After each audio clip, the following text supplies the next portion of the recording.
I have 10 contents with 1 million views but no sales. Here are 3 marketing mistakes that attract the wrong customers. Number 1, marketing to everyone. Mindset kasi ng karamihan, mas malaki ang market ko, mas malaki ang kita ko. Mali. Clients only buy when they feel like the offer is specifically made for them. Now, for example, may student ako, yung pangalan niya si Darren. Yung business niya is chocolates. Dati, nagbibenta siya ng chocolates ng kahit sino. Kaibigan niya, kapitbahay niya, kung sino na lang magme-message sa Facebook. In short, struggling talaga siya. After joining my program, nag-focus siya on selling chocolates only to seaman. Yung messaging niya, nakafocus sa mga pains and problems lang ng seaman. Sinosolve niya yung problema sa customs, limited lang yung luggage space galing sa abroad, and yung hassle sa pagbili ng chocolates. Kumbaga, pag bibili ka ng chocolates sa kanya, wala ka nang poproblemahin pa. 12 months later, kumita na siya ng 7 figures a month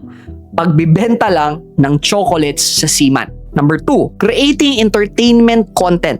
Pag gumawa ka ng mga pranks, viral trends at sayaw-sayaw, yes, million talagang views mo. Kaya lang, more views does not equal what? More sales. Kaya don't create entertainment content, no? Create educational content. Don't aim for views, aim for conversions. Number 3, no call to action. Nag-post ka, nag-educate ka, nag-viral ka pa, pero hindi mo sinasabi kung anong gagawin nila. Saan ba sila mag-order? Saan ba sila pupunta? Huwag mong i-assume na alam nila. If you don't tell people what to do, wala silang gagawin.